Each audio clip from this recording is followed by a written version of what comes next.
It's the Fellowship of the Geek Show, a weekly podcast about comics, the comic book industry, and other geek pop culture.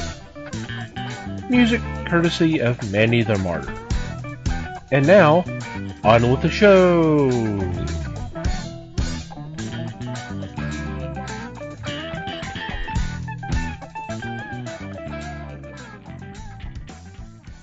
Hey there, everybody. It's the Fellowship of the Geeks podcast. My name is Thomas Chick, and joining me for this episode is Mike Marlowe. Hey, gang. Les Webster. Hello, all. And Liz Newman. Hello, everybody. How are you guys doing? Great. Pretty good. Fine. So there. Fine. Hope everybody's doing okay out there. So what's been going on in your corner of the galaxy? Well, I don't have a lot. I'm still stuck in my true crime phase, watching a lot of killers. But I don't know if you guys knew tonight, but tonight it was the Critics' Choice Awards. Yay! Well, I know. I had no idea. Yeah. Well, Jensen Ackles and Jared Padalecki were both nominated for Best Actor in a Horror. So that's how you knew. Yes. Plus, Jared is presenting with his wife, Guinevere. So, Jensen wound up winning. Yay! Which is so well deserved. I mean, I think they've been nominated before, but they've never taken home the award. So I think either way it went tonight, they would have done a good job, you know. But I'm happy that Jensen got it. But speaking of Jensen, The Boys also won for the best superhero series. And Anthony Starr, who is Homelander in that series, won for the best actor in a superhero movie or series. And what is her name? Aya Cash, who played Stormfront, won for best actress in a superhero series. So that was pretty cool. Yay. Also Kelly Kiyoko, I can't pronounce her last name. Penny from Big Bang Theory. She won for the best voice actress in Harley. So that was pretty cool too. So we got a lot of good winners. Patrick Stewart walked away with the best actor in a science fiction fantasy series. I was trying to think who else stood out. I think that's it. That I really. That was all you cared about? Yeah. I mean, I think Jim Carrey won something for Sonic, which. Jim Carrey was in Sonic? That's what I was thinking. The movie, yeah. He was. I think he was the voice of the bad guy or something like that. I don't mind. Egghead or. I know nothing of Sonic except for what Sonic looks like. So. Yeah. Oh, and the best science fiction fantasy series was The Mandalorian. Surprise, surprise. Go figure. Go figure, yeah. I don't know. I finished watching that one, and I'm kind of glad that I blocked it off the computer so I didn't get any spoilers, because when a certain thing happened, it was kind of like, oh my God! It was kind of one of those. Brandon hated watching it with me because I grabbed it. It was like, oh my God! Do you know who that is? Just from the first green light, you know, it was like, oh my God, I know who this is going to be. So I forget who directed the new Star Wars, but he had made a comment that it's so hard to make a Star Wars movie because people don't like you messing with their stuff, pretty much is what he said. You know, their characters, they don't want anything new. They don't want, you know, they just want everything the same but different, you know. And with The Mandalorian, it was kind of like, okay, hold my beer. Let me show you how this is done. Well, I mean, it's Dave Filoni and Jon Favreau. So, I mean, Filoni, who's been behind the Clone Wars and Rebels. Yeah. So, I mean, yeah, he knows what he's doing, and does. Favreau was just a nice little addition. And I like the way this it's not changing anything. You know, it's not trying to say, well, this happened, but forget that it happened over here in Star Wars. You know, matter of fact, other than the big reveal at the end of this show, there's really been a lot of tie-ins to Star Wars other than the same plate. You know, it's kind of weird to say that, but except for shows that Filoni was behind. I mean, yeah, there was tie-ins to Clone Wars and Rebels. So yep, yeah, there was. We got to see Bo-Katan and who was Brandon always corrects me when I say her name. Is it Aosha? Ahsoka. There you go. Ahsoka. Which I thought was pretty cool because, especially after seeing her do a lot of Marvel stuff where she's always been like the nurse or, you know, it was nice to see her in a kick-ass role that kind of kept, you know, who she was in the cartoon, she was also over here in Mandalorian. Just kick-ass, badass, you know. So I think Disney needs to go, okay, what did you do that maybe we can erase some of this other crap we've done and fix Star Wars, you know? So good luck with that. Yeah. They did introduce us to Boba Fett. And it was kind of weird because he's got scars and everything else all over him, and he explains that was getting away from the Sarlacc. There you go. So, and it was like, well, didn't Solo do the same thing? He didn't fall in. He didn't actually fall in. But Robot Chicken did a great bit on Boba Fett falling into the Sarlacc. But anyway. They said something about with how long their digestion period is. It made sense. It was kind of like, okay, I can see that. Did it really? In the Star Wars world, it did. Well, supposedly it's 1,000 years according to 3PO. Yeah. I bet. Yeah. So. You know, it did mess them up a little bit coming out of that. And I think they're talking about spurring off and doing a Book of Boba Fett from there. Oh yeah, that was the you need to watch the end of the credits thing. God. Yes. They did it. Yeah, right at the end of the credits, they popped up their screen and said coming December 2021, the Book of Boba Fett. Yep. And the way that the series this time ended with him, it lets you know that there was a lot more going on. Yeah. But then, God, my mind's going blank with names tonight. I'm wanting to call her Cara, but I don't know if that's her real wrestler name or if that's who she's playing in Mandalorian.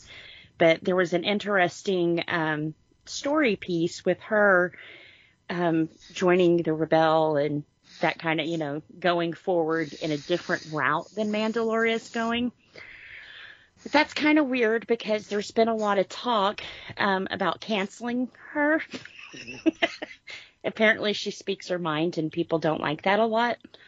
And I think in the environment we live in, we need to be really careful about canceling people who don't agree with us right now, you know. I don't think Disney's listening to it because the way they presented this, you could definitely see she's going on to do something else. And it's going to be an amazing story. I like her. I think sometimes people just need to forget what people do off screen and just enjoy what's on screen, you know. But yeah, like I said, I've been really surprised with Mandalorian. Everything that they were like, well, people hate it when you do this. Like I said, it's happened over here and we've absolutely loved it. I don't like Grogu, his name. He'll always be Baby Yoda to me. I've always hated that. It will not be you alone either. It will always be Baby Yoda to everybody. Yes. 30 years from now, it'll still be Baby Yoda. When it's kind of cool because when Ashoka met him, she was actually able to talk to him. Now, this is spoilers for people who don't want to hear anything about the Mandalorian, but she was able to talk to him, and that's how we found out his name and, pretty much what had been going on with him. And it was interesting because it kind of gave more depth to that character than him just being cute and gurgles, So I didn't realize that she could do that, but she had made the comment, I've met one of him before, and I'm like, well, hell yeah, you did. You fought side by side with one of him, so, kind of interesting though, because they say that he has a dark side and she refused to train him because of that. So I'm curious I don't want to give too many spoilers away. With the person who showed up and what we've seen happen, how the hell he can be in any better hands than, But we'll see. We'll see. Like I said, we'll see. But I'm curious, now that he's off doing training, how the Mandalorian's going to go on. That's been the question. Since that storyline is essentially got over with, what are they going to do for the next season? Yeah. Where do we go from here? Sounds like they're going to do the Book of Boba Fett for the next season. No, that's going to be its own spin-off. Yeah, that's actually a spin-off. Oh, is it? Yeah. Okay. Mm-hmm. Yeah. And, to me, it's kind of like The Walking Dead to me. The story was always about a father and a son. And in a weird way, the baby is the Mandalorian's child. He's taken care of him. He's protected him with his very life, And they have this bond that's cute to see someone who's rough and tough and, I don't take my mask off for anybody kind of guy with the feelings that he's had for him, and the things that he's done that was so out of character for a Mandalorian to do in order to save him and find him. And so, yeah, I'm curious where that's going to go because that's been the show, I mean, as interesting as the Mandalorian is, he's really not that interesting without the baby. So, we'll see.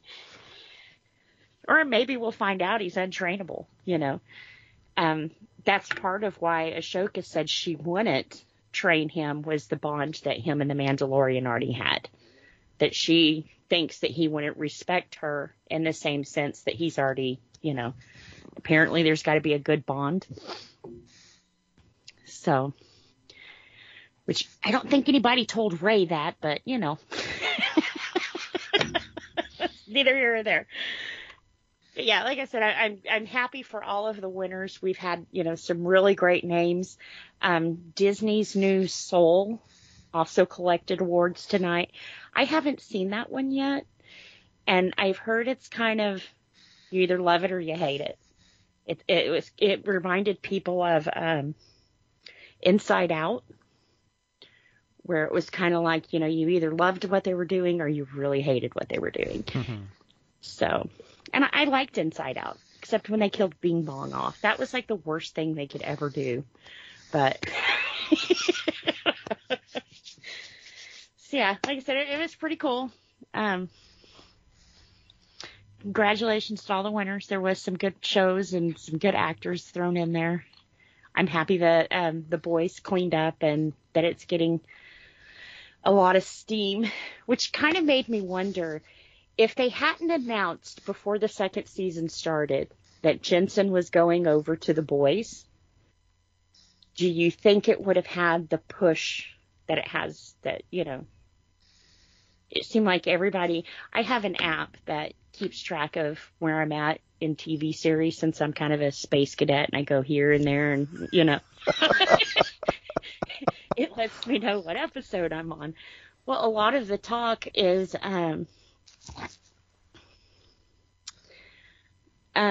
lot of them were like, I'm here because of Jensen. I'd have to say 80% of the chat and talking was, I'm here because of Supernatural, or I'm here because of Jensen. So I don't know if it's in my little bubble that's what happened, or I'll be honest. I think it's in your little bubble. Yeah. Because there was a lot of talk about it for the first season. So. Yeah. And I think, Les, you had mentioned it to me before, too. And it was just kind of like, yeah, I'll get around to it. Garth Ennis is another one of those to me that's kind of like Grant Morrison. You really either love what he's doing or you really hate what he's doing. There's no in between, you know. True. Absolutely. I didn't care for Preacher. I thought the story was cool, but, you know, once they got to the Jesus orgy, it was like, I'm done. Done. I can't imagine why. Right, pump the brakes.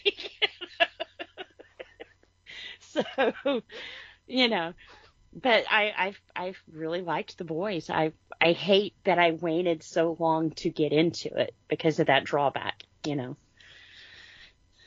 So I'm excited to see where it goes, you know. But yeah, that's pretty much all I have. I didn't, you know, like I said, I really haven't been reading very much. So, yeah. Cool. Yeah. I, on the other hand, did something entirely crazy. I took a movie recommendation from Les. Oh, God. Well, you spoke so beautifully about the Doll Squad last week. I was Okay. like, oh, okay, I'm curious. Part of me wanted to see how bad it really was, and the other part was just it actually sounded vaguely interesting.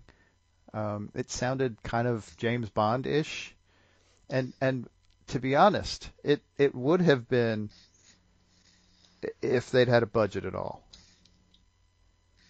It could have been good, you know, except for stuff like the acting and the script and the special effects. But yeah, other than that, it was good. Other than that, it could have been really good. Okay. It was no, I mean it was okay. There is definitely something that I personally find irritating about movies, especially the ones like in the late '60s and early '70s where they try to do the hip modern soundtrack thing. Yeah. That bugs the shit out of me because it never works. Mainly because, like in the case of the Doll Squad, it's basically the same like 8 measures of music the whole way through, all the time. So there's absolutely the music is not helping the pacing of the movie at all. So if it's not paced well, it's very obvious that it's not paced well, and it kind of wasn't paced all that well, not surprisingly. It was there were parts of it that moved really, really fast, and then there were parts that kind of got dragged out. And it was like a very dramatic difference too. Like I mean it's an hour and a half movie, and I remember looking up at the hour mark going, "Damn, is this over already?" And it wasn't. It wasn't over at all. It could have been because they kind of rushed through some stuff up to that point. There were probably 3 or 4 different chunks of that thing that were just incredibly rushed through.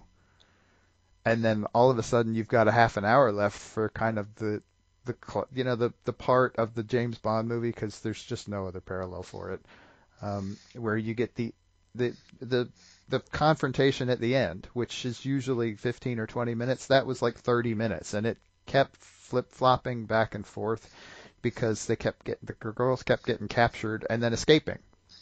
And then they'd run around blowing shit up for a few minutes, and then they'd get captured again. And then they escaped again.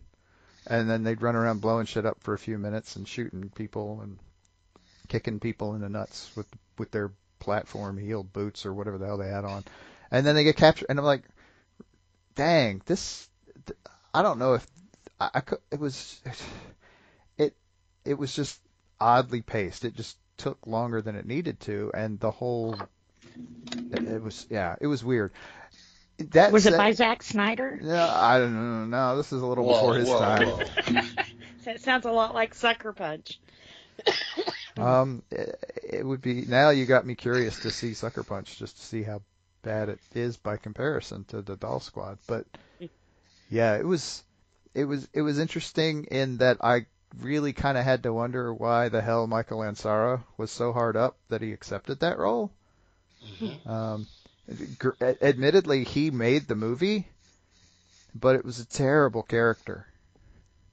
And not just because he was the villain.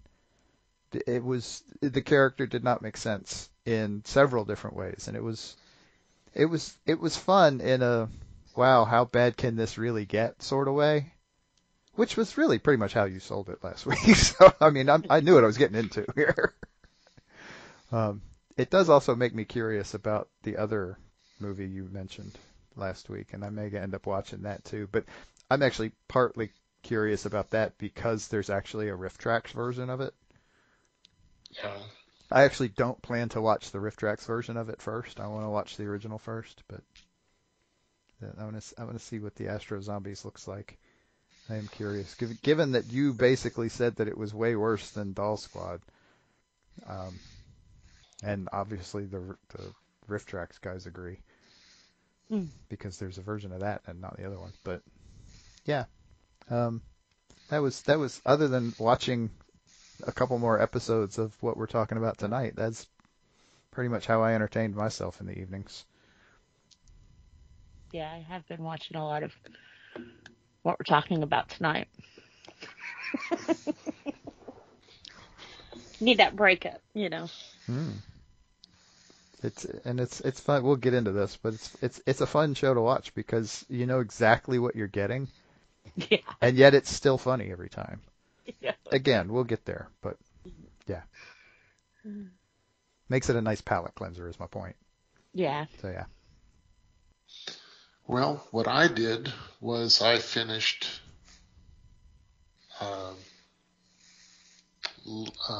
Lady Killer, the series of books. Actually, there were 2 volumes of them. And when I finished, I wanted more. This is Joelle Jones' creation. She had a writer with her. But this was so much fun to watch, or not to watch, to read. And like I said, when I finished, I wanted more. I wanted to see how things would progress from there. But unfortunately, they just kind of walked away from it. I don't know if anything is planned, but it would be nice to know that she is coming back to do this. It was highly successful and most entertaining. So I'm looking forward to more. Yeah, that was great. It's such a good read. The artwork is spectacular. If you look at the art, she draws the main character a little different from the others. She's got a little more finality to it, a little more detail to it than the other characters, but that's fine. That just, to me, it just centers her during the story. Well, it's a good idea to do that too, because I mean sometimes she's in disguise, and it's a sure way to keep her in the forefront so that people don't lose track of her. So yeah, I like the way they pulled that off. Anything else, Les? No, that's about it. Okay. I don't really have a lot this week. I did some preparation. Obviously, did some preparation for tonight's show. I've actually been watching. There is a channel on Vaughn, and I kind of posted about this on our Discord that shows that is streaming the 70s Wonder Woman series, and I hadn't really watched the complete episodes, since they were originally aired a long time ago, and I was so young, I only remember bits and pieces. So this was really my first attempt to actually watch the shows. And I was commenting, I was like, they're fun, but the thing is just some of the dialogue is just so bad, and some of it's just kind of hokey, but still, it's still kind of it's a nice change of pace. And I had forgot that the first season was set in World War II, and then they modernized it, and I think that happened because they changed networks. So they brought it into modern times, but it was kind of fun to kind of watch those again. And Linda Carter was just great. I mean, she was very believable. So it was kind of fun to watch that. Okay, before we get into this week's topic, I do want to point out, and I just mentioned it, that we do have a Discord. And it is open for all friends and fans of the show. If you don't have a Discord account, it's free. All you have to do is just sign up for an account, and you can download the app. And if you go to our website, www.thefellowshipofthegeeks.net, right there on the homepage, there is a link right there. You can join. We post a lot of news items and a lot of fun stuff. We're currently, for this month, we're doing trying to solve a mystery that Liz has been doing. So we plan to have something kind of special every month, if possible. We've done movie nights. We do our meet and gab on our voice channel, since we really can't meet in person for several reasons, mainly because of COVID.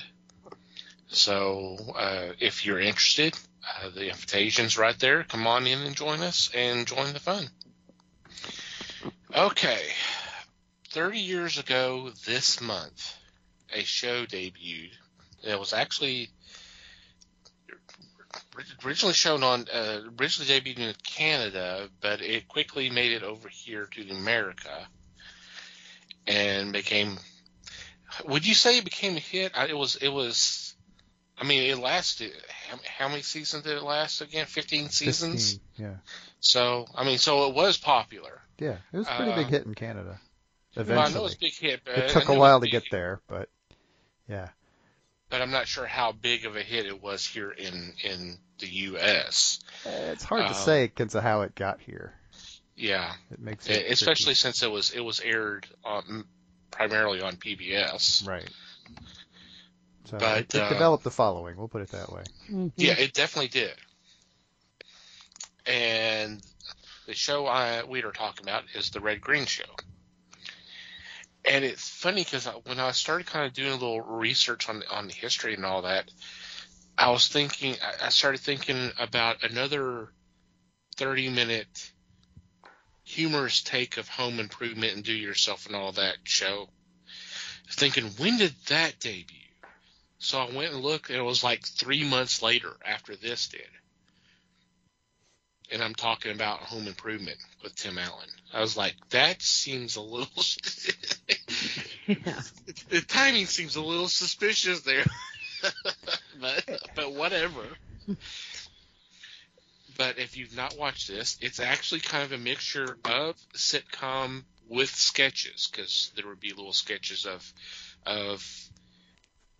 how to do this and how to fix that, and there was even what was it called? The one where they were kind of doing the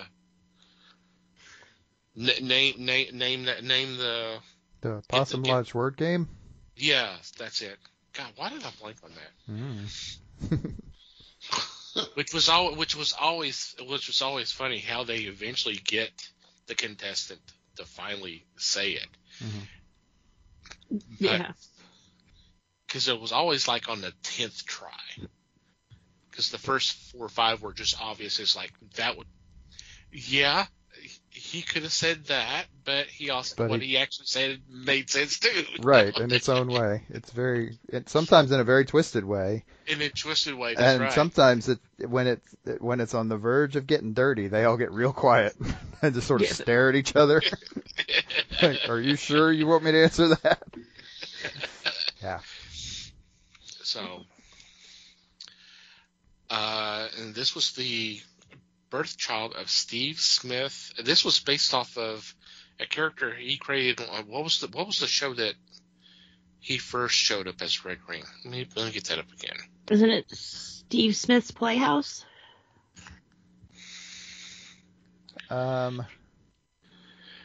What's listed here is the Red Fisher Show.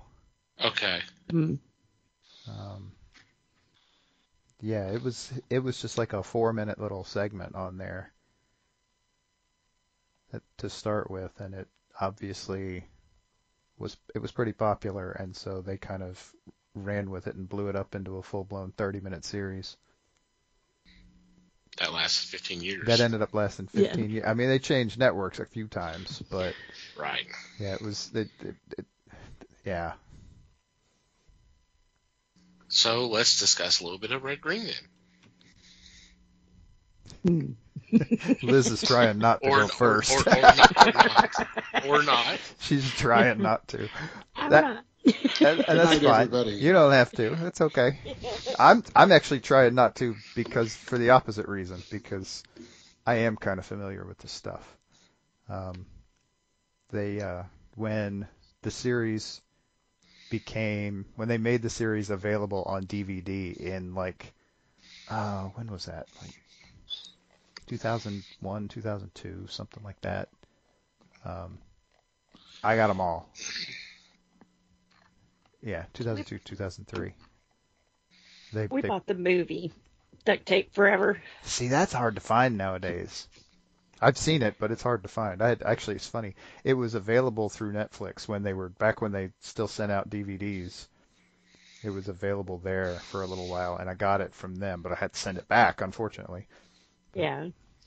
I think we actually bought ours whenever, it wasn't Blockbuster, was it Hollywood Movies went under?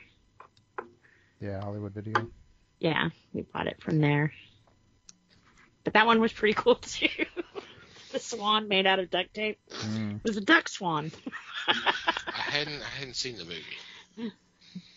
We used to try to catch this one. This was the age before DVRs and stuff. PBS just kind of played it randomly. Yeah, they kind of did. So you never really knew when it was going to come on. Yeah, I remember at one point, and this is my brain being random, but I remember there was a while, I don't know, maybe half a year or something, that they would show it on like Saturday afternoons. Mm-hmm. They would show like an episode at like 4:30 in the afternoon. It was really inconvenient, but yeah. But if you ever checked the TV guide, it wasn't what was supposed to be playing at the time. Right. So it was kind of it was a hard show to catch, but I think we wound up, was it in the evenings on PBS when we would find it more than not, usually on the weekends. Yeah, they would. Yeah, they would have it at weird times, but yeah, I mean, there were times when, it wasn't all the time, but there were times when you could catch it like on Saturday evening sometime. Yeah. Before they got into the really weird stuff late at night. It's like they used it as filler because they knew it was good, and they could pretty much show it to anybody.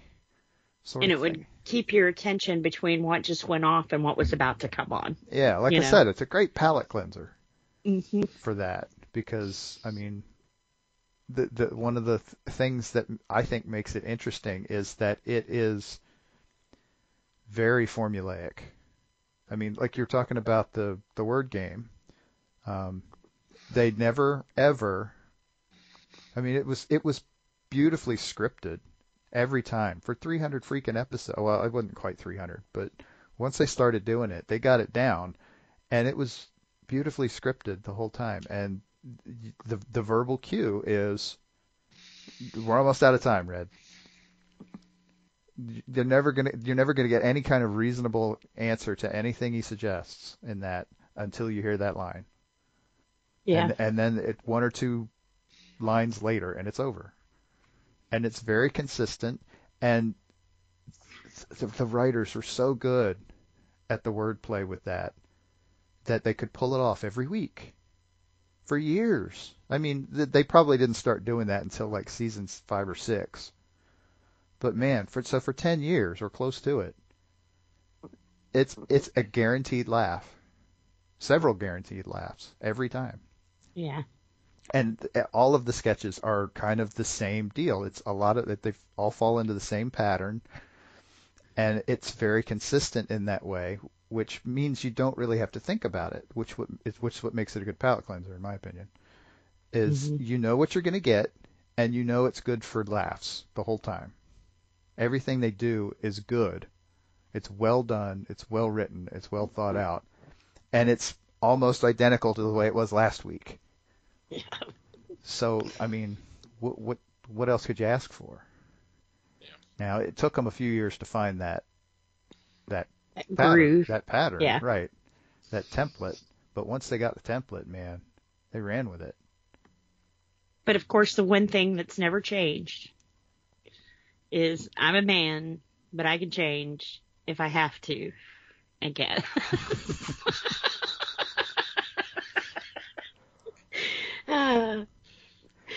Uh-huh. And of course, anytime Phil's working on anything, I always tell him, if they don't find you handsome, they should at least find you handy. That's another thing the show is good for. It's good for catchphrases. It is. There's quite a few good ones. Uh-huh.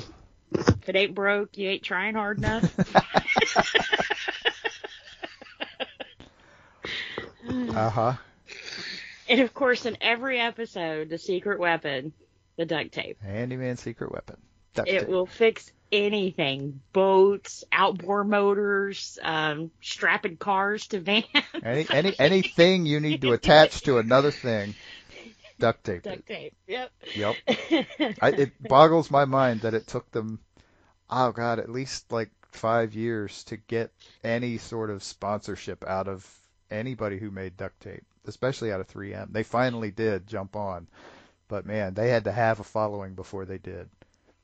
And it took a few years to build the following. But yeah. They made 3M a bunch of money. Guarantee it. Guaranteed, yeah. Guaranteed. Yeah, no, that's a different show. Oh. Still takes place on a swamp, but We used to watch it on PBS too. yeah.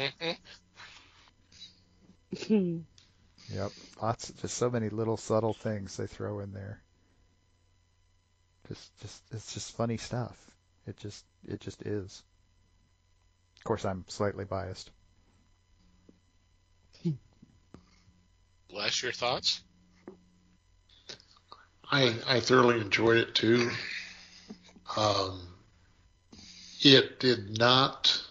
It was not the first Canadian comedy show based on a talk show, which is essentially what I saw it as. Although it expanded more than that. Mm-hmm. And even America had one before that. Early on, Second City Television came on. It was about 5 years prior. In fact, I think it ended about the same time that Red Green began. And theirs was a lot of talk show look to it. And then Fernwood Tonight also with Martin Mull was previous. But looking at Red Green itself, it's fascinating. You can go to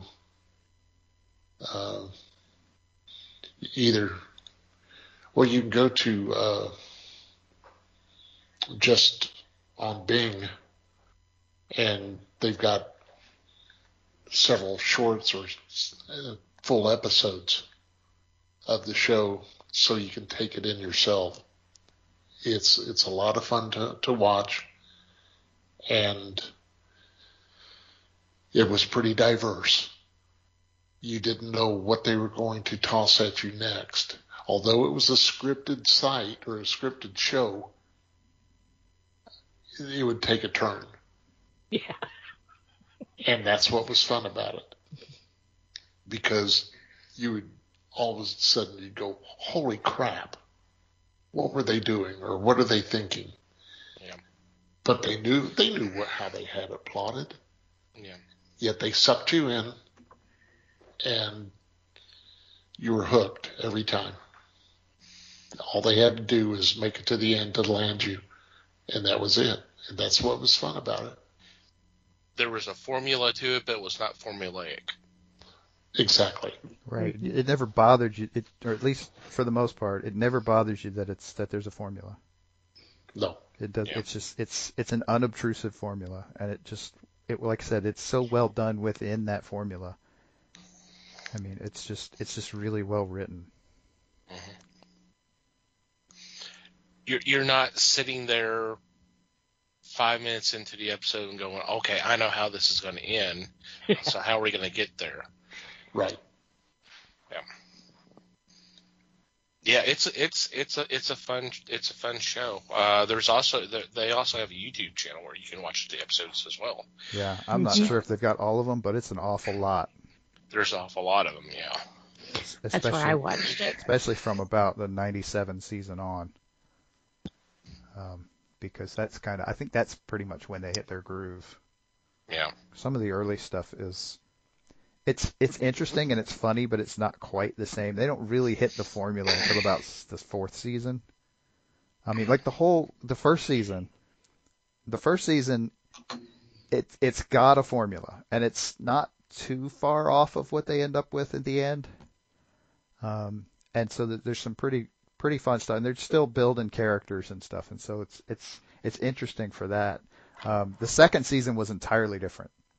The second season was honestly looked more like a sitcom, and while it's good, it's not what you're used to. And then the third season they kind of started getting back to it, and so by the time you hit season 4 or 5, it's what you think of when you look at Red Green, for sure.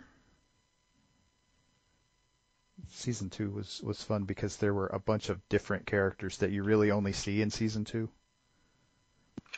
So that makes it interesting for that. But I mean, you get a lot more people talking instead of, I mean, the first season, there's really only 3 or 4 people whose voices you hear at all. And that's taking into account the fact that you never hear Bill's voice. He doesn't speak on camera. Right. Which is really weird in season 2 because he's actually in the room with them, and he doesn't ever say anything. I mean, Rick Green was a hell of a pantomime artist, basically. I mean, he is a funny enough guy that he can pull off a lot of stuff without actually talking. And there's always like noises in the background drowning him out or something. And they make jokes constantly about how he never shuts up, but you never hear his voice on the show. So yeah, I mean, just fun character stuff like that they built along the way. Yeah, the segments with Bill, where it's kind of done in like an old timey silent comedy. Yeah. With the voiceover from Red, those are always great. Yep. Yeah.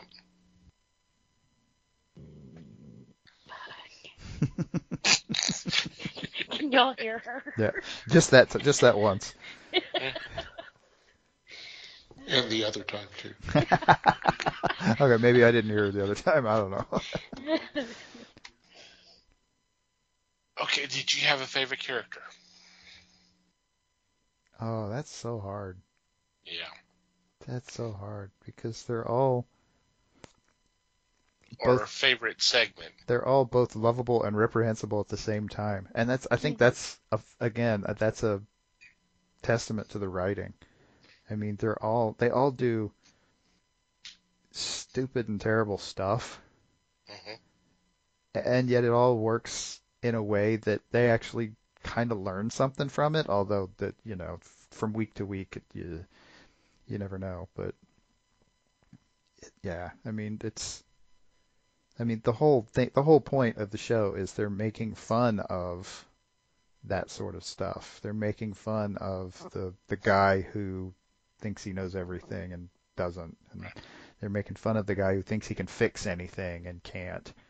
Yeah. And I mean, And they're I all, like how it was always, this is only temporary, unless it works. uh-huh. Yeah. And some of the things that shouldn't have worked. Oh yeah, the stuff they actually built. I mean, it's all, I mean, TV magic and all. It's basically low rent special effects. Some of the stuff like the handyman corner. I mean, they actually pulled off some really weird looking stuff and showed it, quote unquote, working. I mean, it can't. I mean, some of the stuff they did, there's no way. I mean, they used like chain link fence to make tank treads for a car. I mean, yeah, right. But boy, it looks funny as hell when they're actually driving it down the driveway there over stuff. I mean, I mean, and not everything works perfectly like that. I mean, quite a lot of it does, but they show some pretty glorious failures too. And one of the fun parts is that they'll show a failure and then Red just turns it into something else right then and there, and turns it into a success. So it's never exactly the same, but and I think that's how they get you.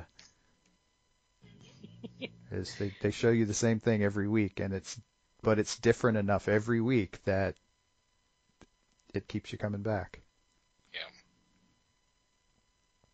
Keeps me coming back anyway. Yeah. And it definitely has rewatchability. Oh yeah. But I think mine always was the word game. That was my favorite. Just some of the jokes that would come out of it, and oh yeah.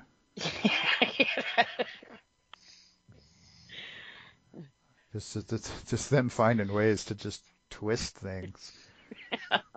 And it's all based around the character. This is one of the ways they very sneakily get you to know these characters really well. Is they sit them down in the word game and start trying to get them to say a specific word and just completely miss the mark. And the way they miss the mark is very consistent for each character.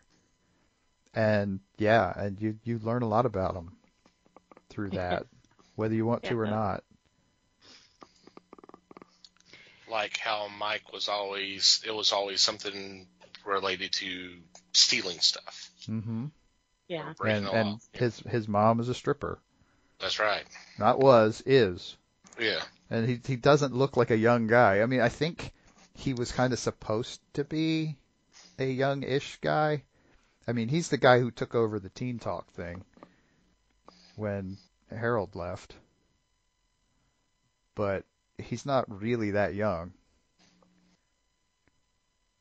Yeah. Which is makes it interesting. I mean, clearly he's There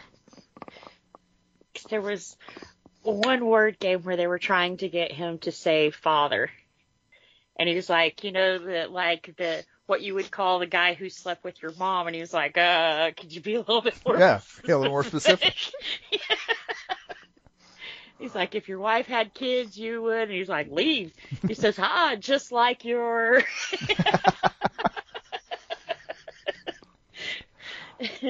Uh-huh. He was always busting on his mom. Oh, yeah.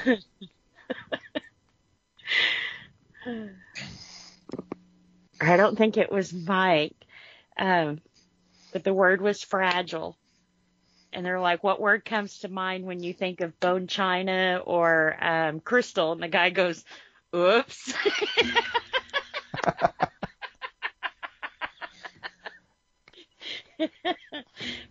Which one? Yeah, I'd have to say the word game was definitely the best. That's when a lot of the jokes and the personality would definitely come out. Hmm.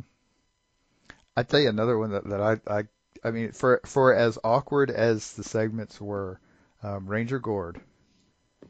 Yeah. I mean, oh my God, so awkward. But for a little while there, they did the animated things.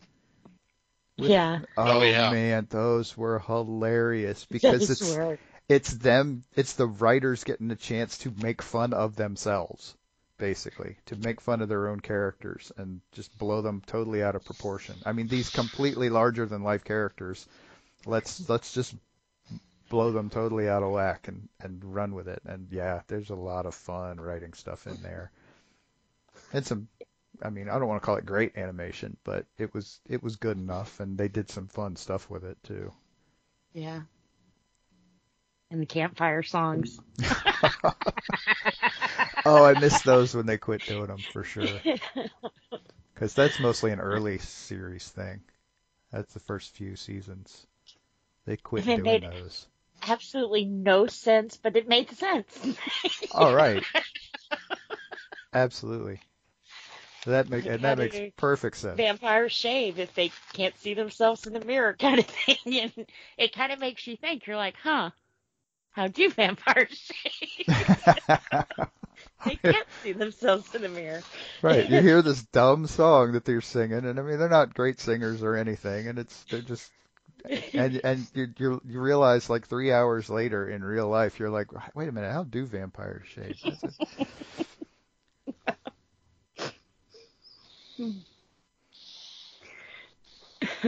Yep.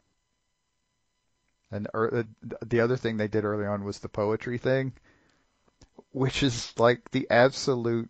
I mean, you just never would expect poetry coming out. I mean, these guys are making fun of the weird middle-aged guys that, like I said, think they know everything and think they can fix anything.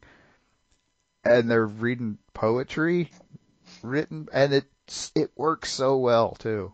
I mean, there's just the humor in it is just, it's a little out there, but man, does it work. Yeah, Very much like the songs. I mean, obviously very it's the same much. people writing them and all, but yeah. Definitely makes you think. Yeah, I'm willing to bet they quit doing those because Steve Smith didn't want to go out in 3 feet of snow to sit there and do the winter poems anymore, freezing his ass off. I mean, Yeah. So they went to the campfire songs. well, yeah. I mean, it is Canada after all. Yeah. I mean, in all reality, it's cold a lot. Which But they never let you forget it's Canada with how much they bust on America. oh well, they're busting on Canada just as much. Yeah. I mean, yeah. There was a lodge game where he was like, something you drink, and he's like, beer, and he's like, no, weaker, and he says, American beer. It's always stuff like that they're jabbing, you know. Uh-huh. And their one American character, Dougie Franklin, the guy driving the monster truck. Not to be confused with the pig van. It's a possum. It's a Was it a possum possum? van. It was Absolutely. pink. It had some pink on it, but it was a possum. See, it looked like a pig It's to got a me. tail. It's got a possum tail hanging off the back most of the time. Especially the man show, you know. It's a pig van. That's a different show. We could talk about that some other time, maybe. Actually, we probably won't because it's probably better forgotten. But Right. Oh. though honestly, that probably came out of the same time frame. I want to say it was kind of going on at the same time. But anyway, little too weird a tangent for that one. Yeah.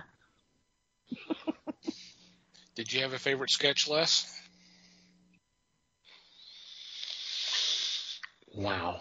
Since we clearly turned this into favorite sketch rather than favorite character. But yeah.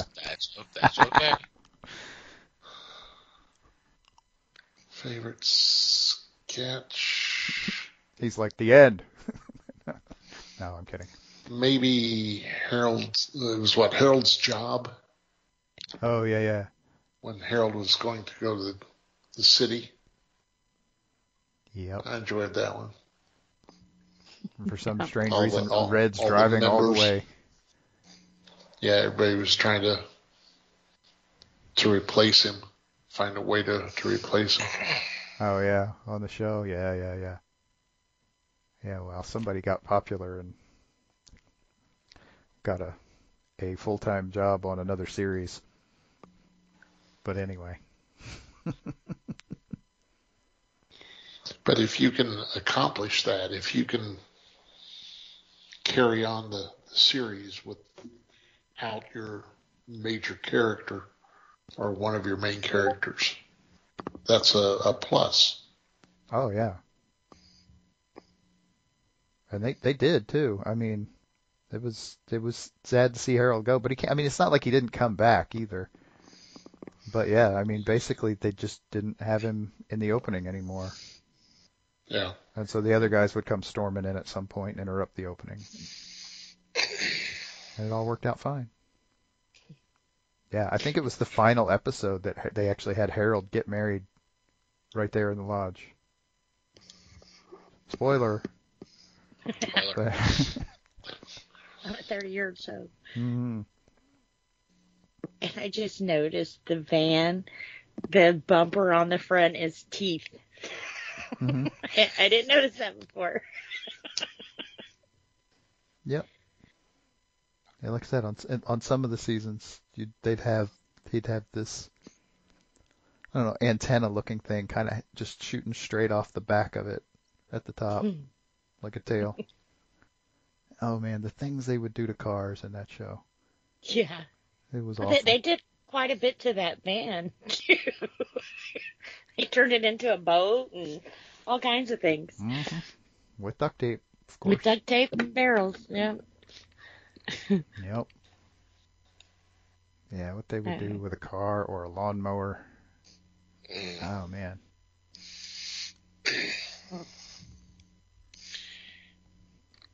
And I remember hearing when they would have the lodge meeting during the closing credits, Mm-hmm. and they would have someone there who was wanting to join the lodge.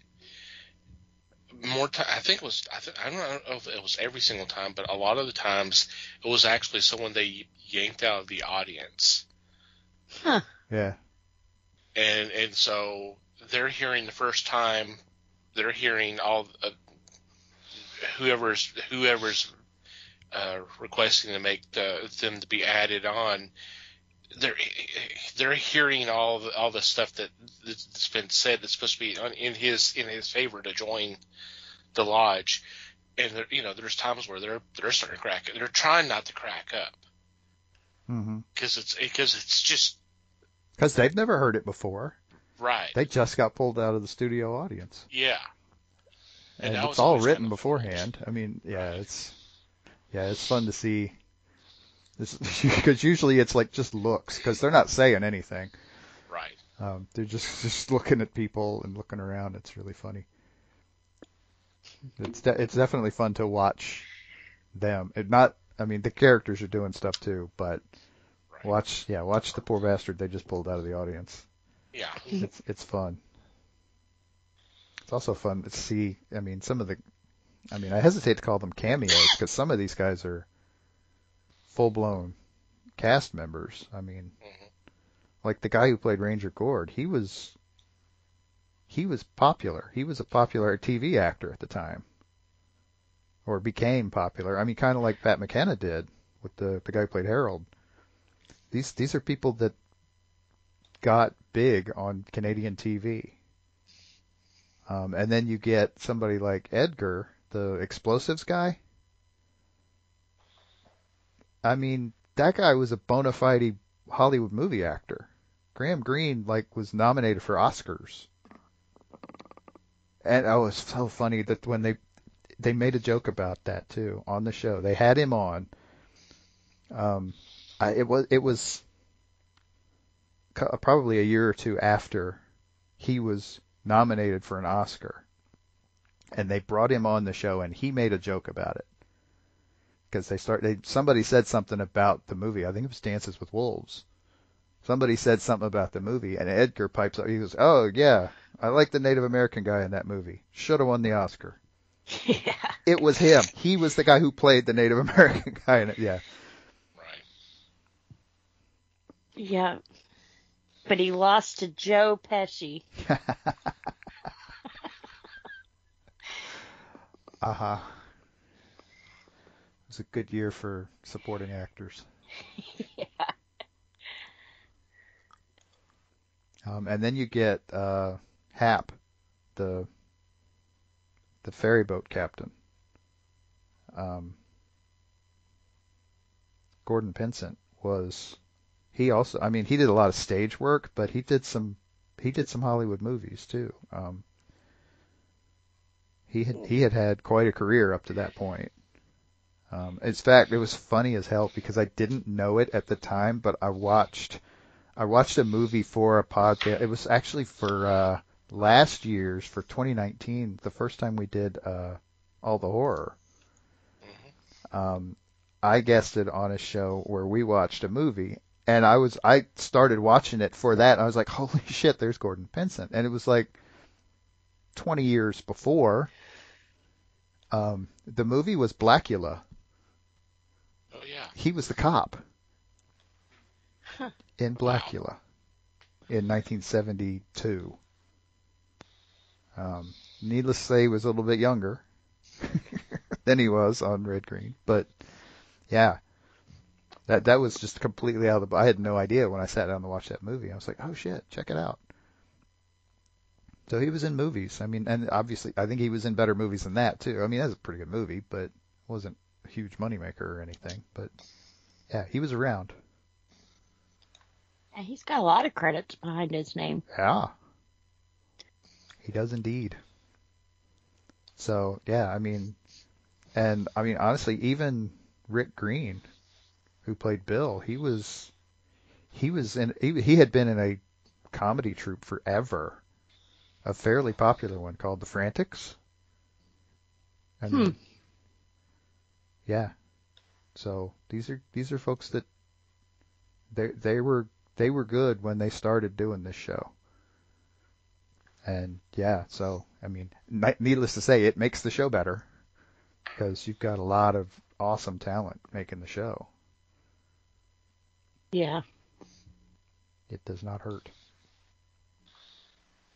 They even had a couple of times they had a cameo with they had Dave Thomas from SCTV, if I remember correctly.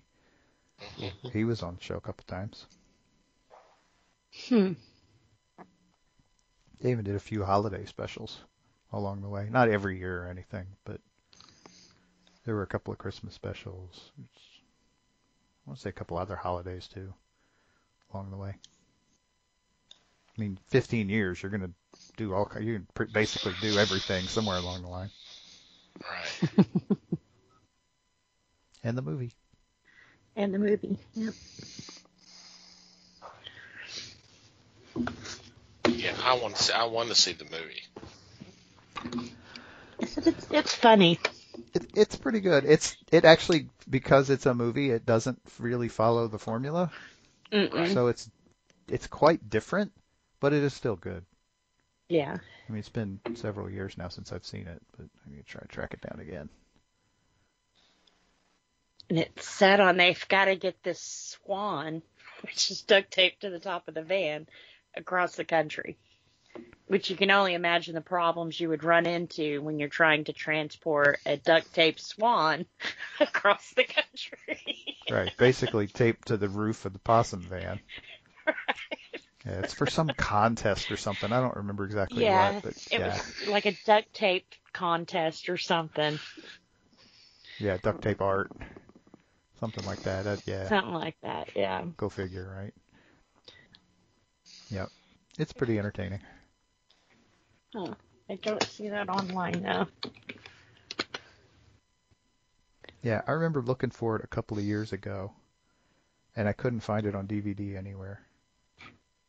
It seems strange that they wouldn't have that out. Yeah, Wonder if, I mean, if there's a story behind that. Oh, probably. There must be something. There must be some reason why they can't. Yeah, because, I mean, for crying out loud, like I said, they've got that probably, I mean, well over 100 episodes just on YouTube. Right. Free to watch. I mean, it's a long enough thing that YouTube will dump an ad break in the middle somewhere, but Yeah, a couple times, probably. otherwise free to watch. Yeah. YouTube's, and this is a bit of a tangent, but they're whatever they have that places ads actually does a fair job of finding breaks in whatever the video is. I don't know if they do it. I don't know if they have software that does it or if somebody's doing it manually. Seems like a lot of trouble to do it manually, but they do an all right job of finding a spot. It's not like in the middle of a line or something. Yeah. Unlike, for example, Tubi. Theirs is pretty terrible. Yeah. I agree. But I digress. Okay. Is anything else you want to discuss about Red Green? I will say this, Okay. that if you look up Red Green Complete Quality Collection, High Quality Collection, they do have it, all 300 episodes, for about $200 in DVD form. Mm-hmm. Yeah. And they've got the movie for $60 on Amazon. But that's used. Yeah. No, I think it's new. Maybe. Did you look into deep discount? Mm-mm. Or you can get it on VHS for $5.31. That's because you can't play it. Also, it's 20 years old. Mm-hmm. There's a copy on eBay for $92.49. I don't know if I want it that bad, honestly. No offense, guys, but I'm going to have to dig my copy up. I didn't know it was worth that much. Hang on a second. I'm not sure it is, but anyway. Yeah, I think we bought it like $2 or $3, you know. There's brand new at $92.49. There's new other, whatever the hell that means, for $47.99, and then there's pre-owned for $25. What the hell does new other mean? I'm not familiar enough with eBay to know. Maybe it's out of the plastic, but it hasn't been removed. I don't know. How do you prove that? Yeah. Seems like as soon as you take a DVD out, it scratches, right? Pretty much. Well, that's not true, because the third picture down has it open, so you can see it has everything. So you're taking that schmuck's word that he's never played the thing before. Okay. Yep. Yeah, no thanks. I'll just drop the 25 on the used one, I think. Right. Yeah, it looks pretty much the same as the one for $48 that's quote unquote new. Mm-hmm. So anyway. So seek this show out if you have not watched it before. Yes. Absolutely. Well worth the time. Okay, on that note, we are going to take a quick break and be back with our weekly picks.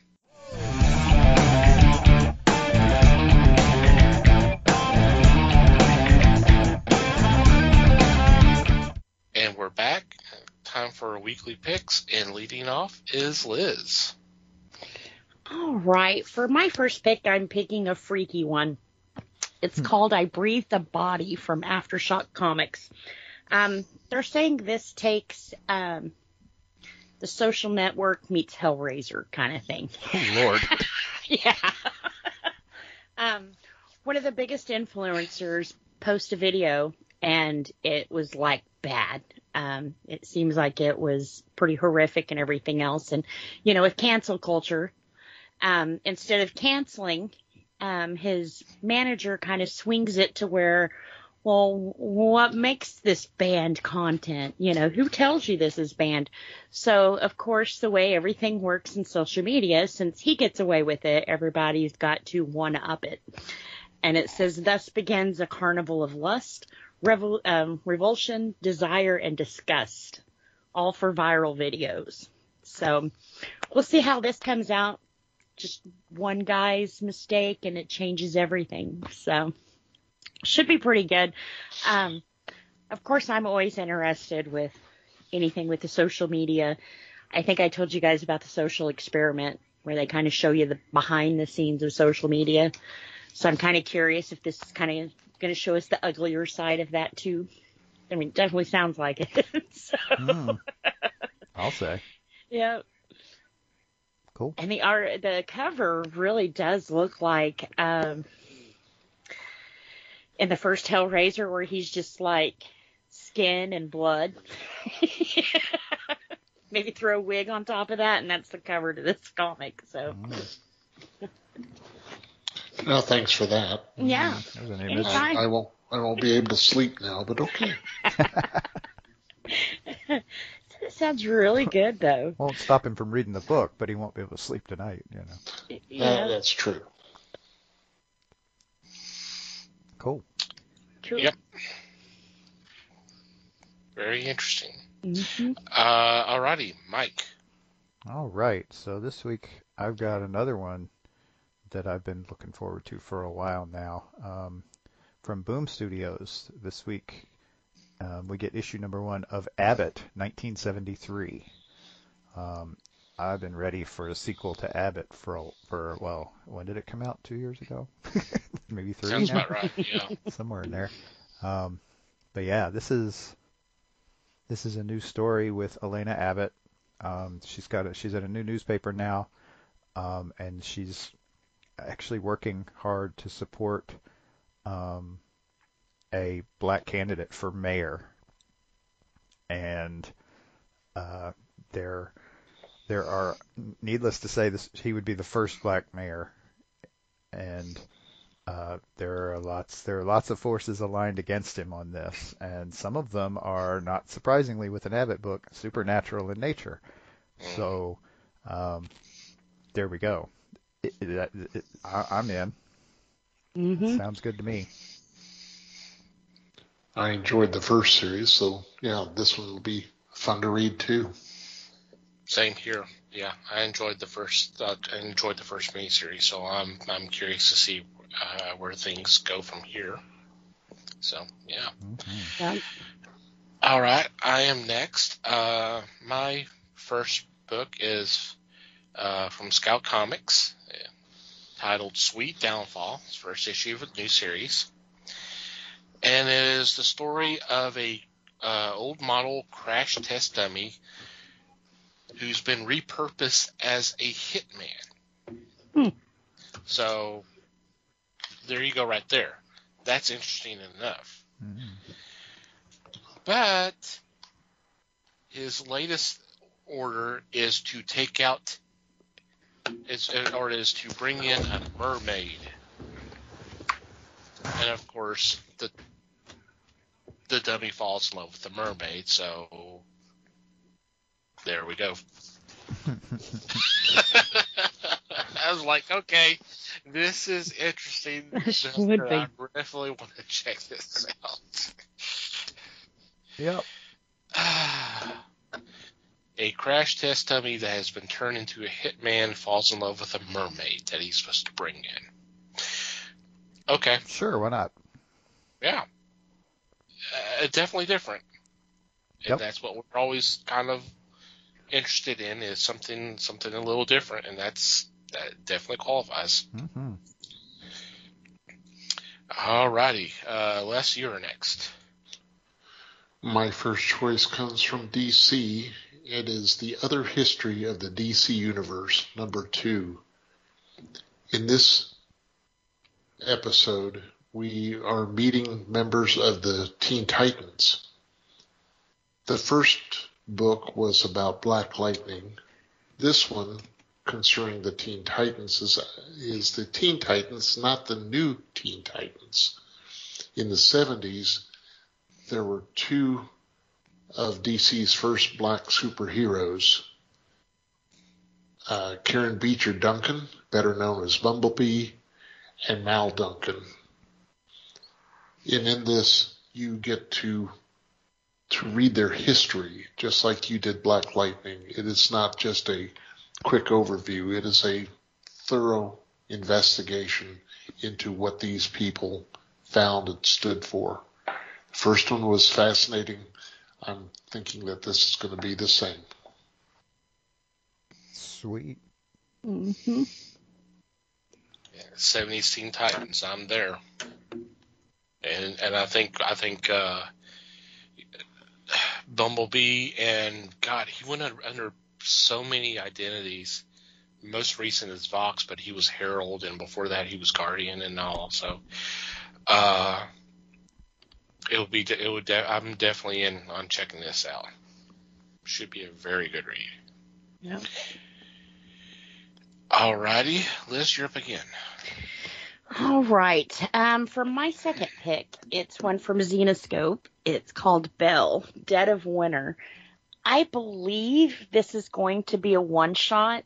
Everything I've tried to find on it, because they really don't tell us too much what this story is going to be, other than she's in Philadelphia and winter comes and something sinister arrives with it. They're not telling us what it is. I mean, I guess that would get it would make sense that it's a one shot, because usually the first one they do a pretty good job of explaining to us. But it's Belle and it's Zenoscope, so I'm in.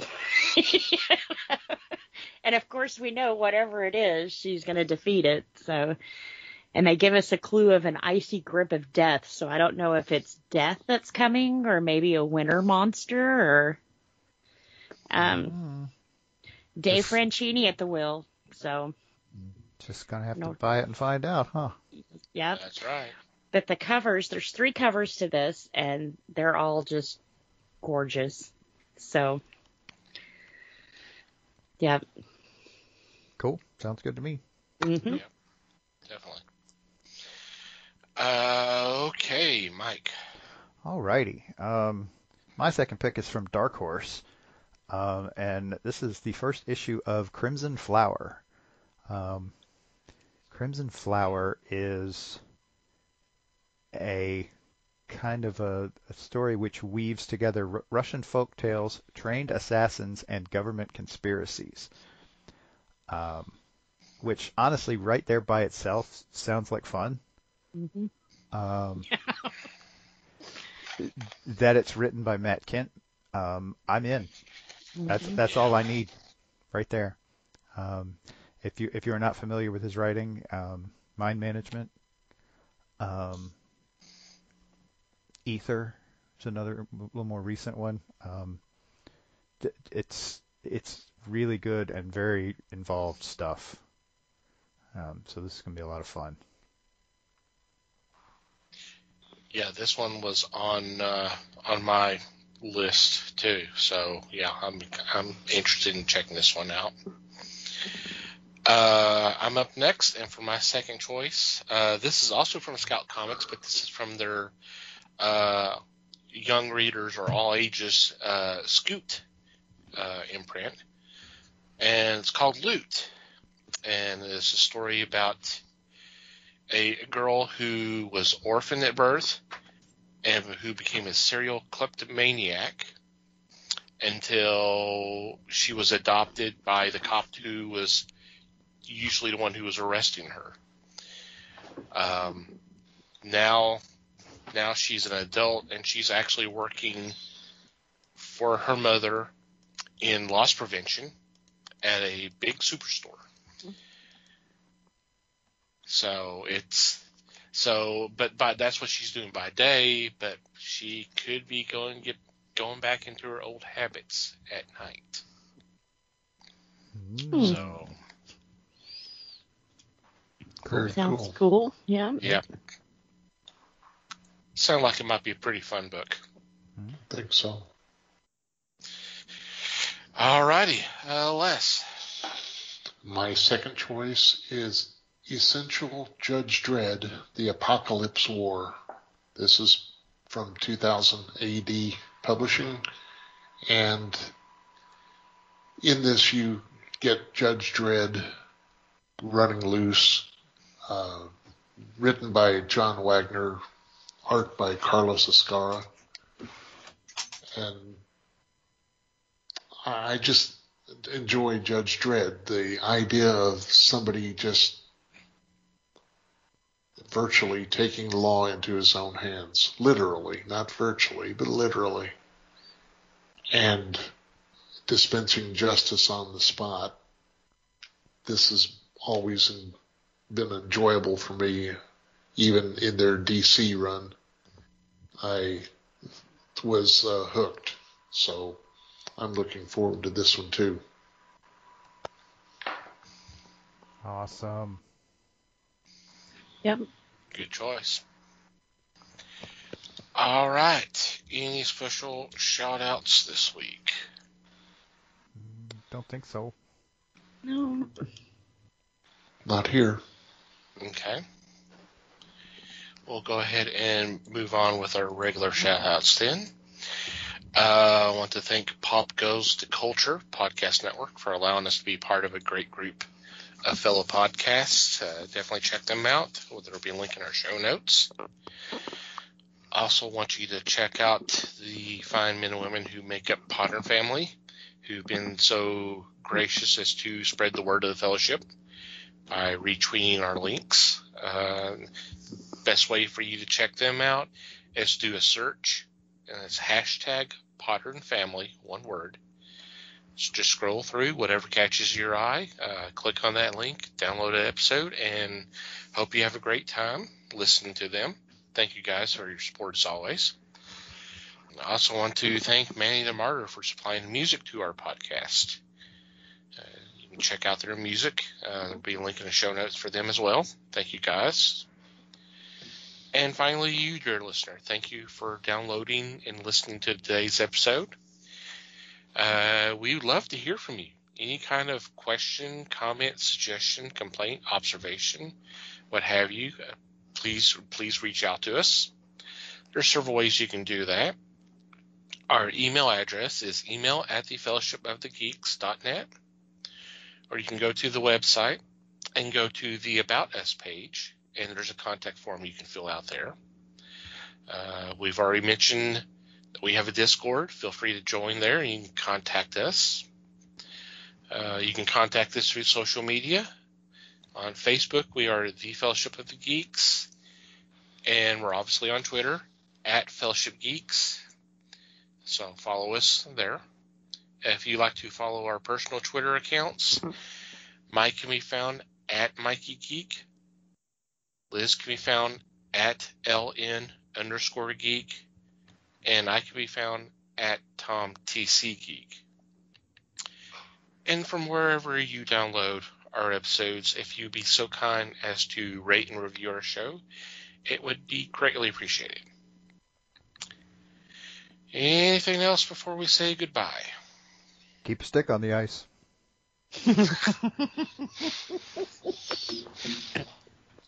I had to do it.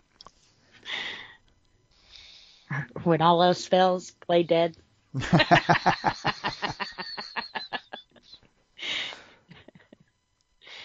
I have nothing to say. Thanks, everybody. Thank you very much. Well, I mean, we can always do the final prayer. I'm a man, but I change because I had to. Oh well.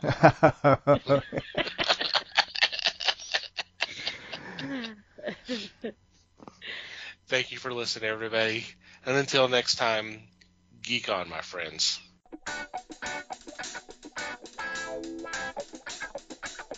We thank you for listening to the show.